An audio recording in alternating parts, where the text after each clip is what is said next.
Welcome back. The details. President Abdel Fattah al-Sisi met on Saturday with the head of the Armed Forces Engineering Authority, General Ahmed al-Azazi.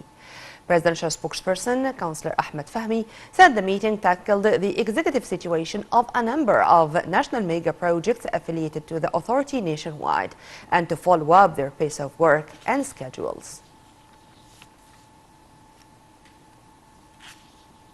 President Abdel Fattah al-Sisi received a phone call from his French counterpart Emmanuel Macron in the frame of the continuous consultations regarding the latest developments in the Gaza Strip. Presidential spokesperson Councillor Ahmed Fahmy said the two sides expressed worries with the escalating humanitarian situation in Gaza as they reviewed the diplomatic efforts exerted to halt violence. They also tackled the role of Egypt to facilitate the entry of humanitarian aid to the residents in the Strip.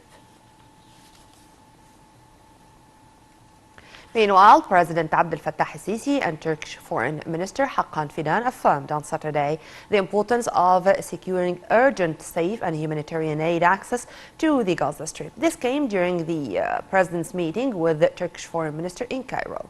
Also on Saturday, the head of state received the Eritrean Foreign Minister Osman Saleh and the Eritrean President's advisor for political affairs Yemeni Gabr Abay. Details. President Abdel Fattah al-Sisi received on Saturday Turkish Foreign Minister Hakan Fidan at the Presidential Palace. Minister of Foreign Affairs Sameh Shukri and Chief of General Intelligence Services General Abbas Kamil attended the meeting. The meeting discussed the overall developments in bilateral cooperation, where appreciation was voiced for the promotion of ties witnessed by the Egyptian-Turkish relations. On the other hand, the talks tackled the acceleration of military escalation in the Gaza Strip, where consensus was reached on the extreme danger of the current situation and its threat to security and stability in the region. President Sisi and Fidan affirmed the necessity to secure urgent and safe humanitarian aid access to Gaza Strip, as the two sides expressed grave concerns over the deterioration of humanitarian situation there. They also called for sparing people in Gaza the policies of collective punishment through siege, starvation and displacement. The Turkish top diplomat hailed the Egyptian vital role in coordinating and facilitating humanitarian and relief aid delivery from various countries to the Palestinian people.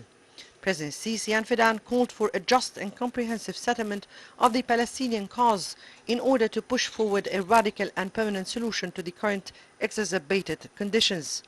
Also on Saturday, President Sisi received Eritrean Minister of Foreign Affairs Osman Saleh and the Eritrean President's advisor for political affairs Yemeni Gabr Abay, in the presence of Minister of Foreign Affairs Sameh Shukri and Chief of the General Intelligence General Abbas Kamil.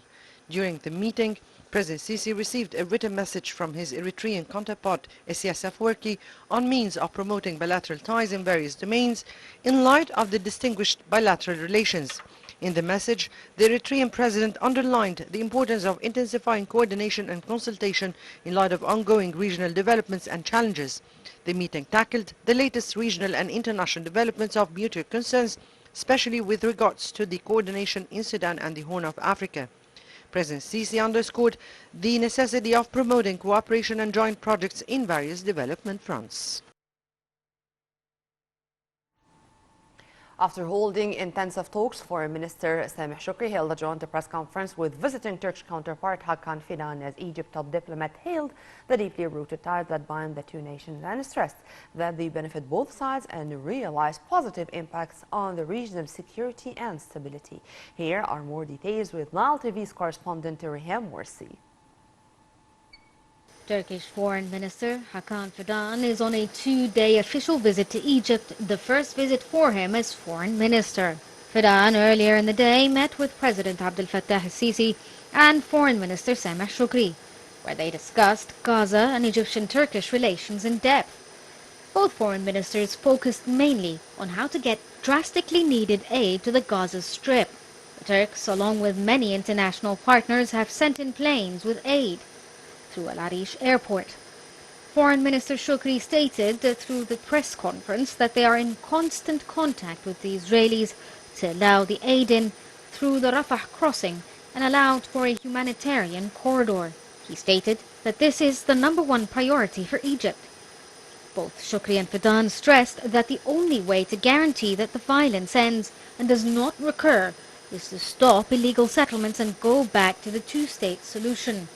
Also, during the conference, they both spoke about the Egyptian-Turkish relations and how they plan to stay in constant contact and coordinate on many bilateral issues, such as trade, industry, and energy, in addition to regional and geopolitical concerns. The Turkish Foreign Minister Hakan Fidan is here in Cairo on a two-day official visit and gave a press conference along with the Egyptian Foreign Minister Sameh Shukri to discuss the possibilities of ending the violence within the Gaza Strip, in addition to expectations of later on visiting the Arab League headquarters to discuss with representatives there what can be done. This is Raham Morsi reporting for Nile TV. While in his visit to Cairo, Turkish Foreign Minister Hakan Fidan was also received by Arab League Chief Ahmed Abul-Ghait as they discussed the current escalating situation in the Gaza Strip. The two sides agreed on the importance of implementing an immediate ceasefire and establishing safe corridors to guarantee the entry of aid to civilians in the Strip. Abul-Ghait stressed that the exploding situation came as a logical result of the political deadlock, as the Palestinians were losing hope of achieving their legal rights and establishing their independent Palestinian state under the continuous Israeli aggression and the illegal settlement activities. Meanwhile, the Arab Parliament Speaker Adel Abdurrahman Al-Assoumi presided on Saturday over the first general meeting of the fourth session of the third legislative term of the Parliament at the premises of the Arab League. The Arab Parliament addressed the consecutive Israeli incursion on the Gaza Strip as well as the latest developments on the Arab region in the political, economic, security and social fronts.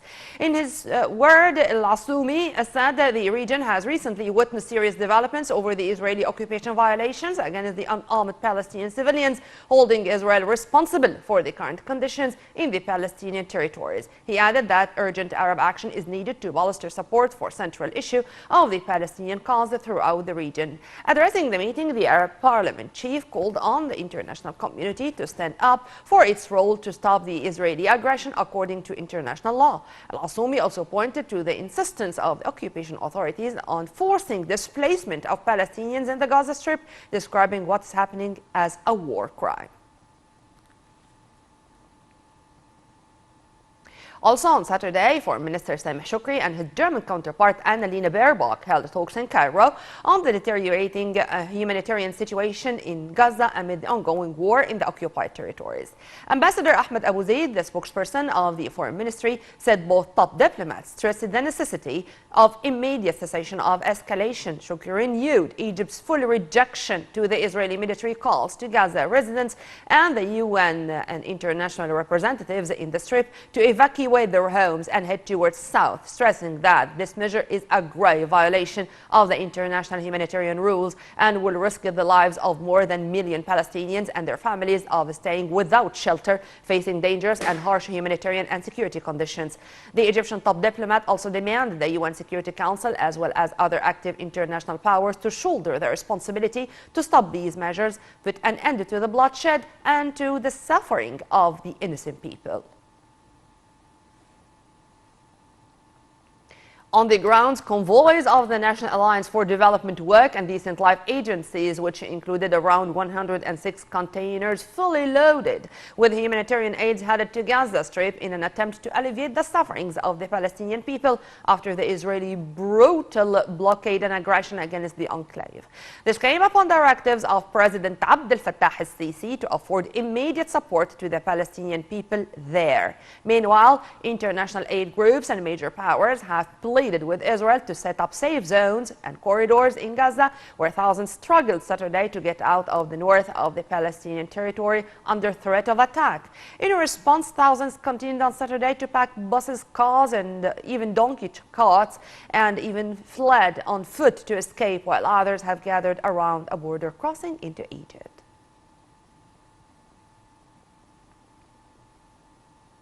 This came at the head of the Palestinian resistance group of Hamas Saturday accused Israel of war crimes, as the army kept striking Gaza and readied for a possible ground invasion aimed at destroying Hamas. Ismail Haniyeh charged in a letter addressed to the UN Secretary General Antonio Guterres that Israeli atrocities amount to war crimes. Details.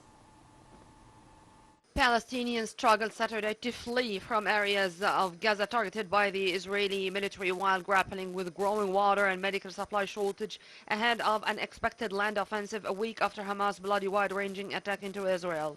The war has claimed at least 3,200 lives since Hamas launched its incursion. United States Defense Secretary Lloyd Austin has assured Israel, "We have your back." Here, what's happening in the latest Israeli-Hamas war. The UN Office for the Coordination of Humanitarian Assistance, or OCHA, confirmed that this week was the deadliest in the West Bank since the UN started recording in 2005. In the week since Hamas launched its attack on Israel last Saturday, 54 Palestinians have been martyred in the West Bank, with 16 killed on Friday alone.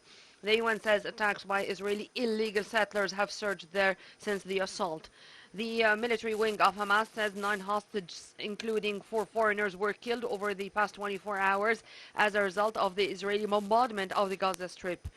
The announcement came a day after the group said 13 hostages it is holding were killed in another bombardment, raising the total hostages killed to 22.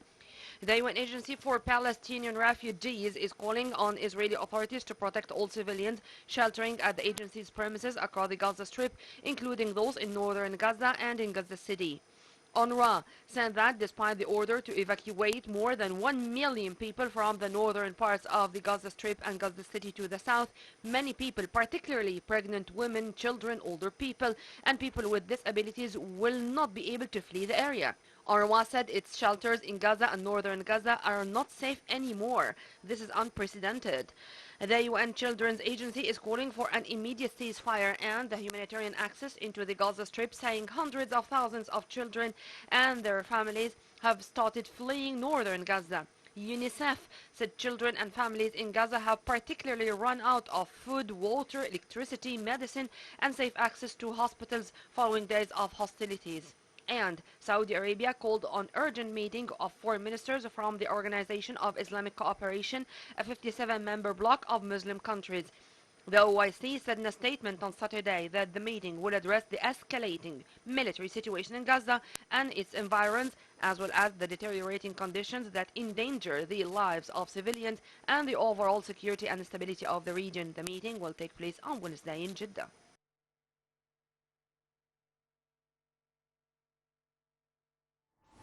For their part, Lebanon's Hezbollah group said that they shelled Israeli positions in a contested border area on Saturday as tensions rise over Israel's war with Hezbollah's Palestinian ally Hamas.